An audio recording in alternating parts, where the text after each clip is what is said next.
This is day 15 of 21 Days of Prayer and Fasting. Hi, I'm Pastor Mark. Today, I want to share with you three types of prayer. I'm going to call them upward, inward, and outward prayers. So the first is upward prayer. This is praise and thanksgiving that focuses on God Himself. It's adoring God. It's recognizing the goodness and greatness of God. And this kind of prayer motivates the other kinds of prayer. And it helps keep our prayers God-centered versus me-centered. Praise and adoration, it keeps us from worry and resentment.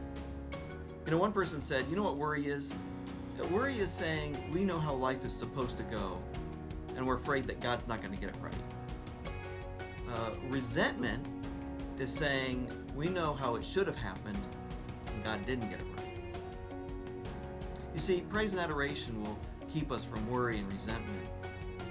Thanksgiving, it's giving God the credit that He deserves, the glory He is worthy of. So the first one's upward prayer. The second is inward prayer.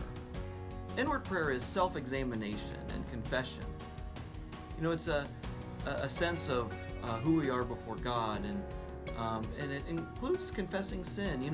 A deeper sense of sin can lead us to a higher experience of grace. That confession liberates us, it frees us, it humbles us. God is the only person from whom we can hide nothing. And that gives us freedom to openly share whatever we're wrestling with, however ugly it may be.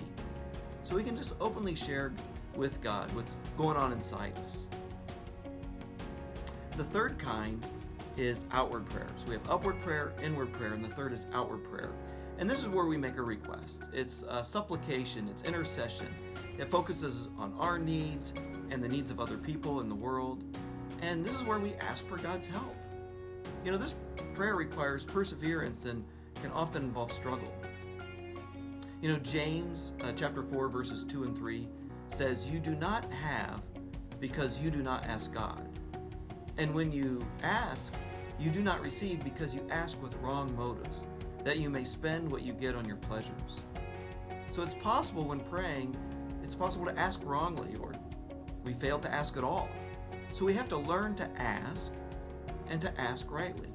So how should we ask? Well, we should ask God for things that fulfill both our desires and His will. We can share our desires in light of all we know from the Bible about God and God's desire for us and God's plans for the world. We learn in the Scriptures what delights God and what grieves God. And when we do ask this way, we can leave our concerns with God, knowing that God will hear us and God will act as He sees us best. We have assurance that God wants what is best for His children. And we can have peace knowing that if we ask for something that would not be best for us, that God won't give it to us.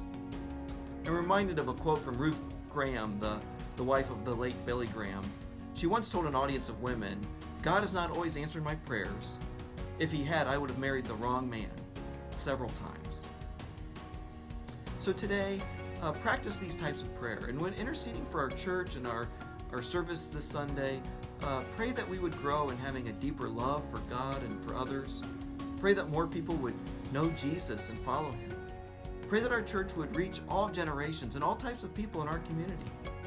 Pray that we would do God's will, that we would have a clear vision and wisdom for all that God is calling us to do. And I also want you to be praying for Alpha. It's a course we're going to be offering. It'll start right after our 21 days of prayer. And pray for God to lead and prepare and empower the Alpha table leaders and the helpers. And pray for God to draw people to Himself and for many to come to a personal relationship with Jesus. Thank you for praying today. May God bless you this day.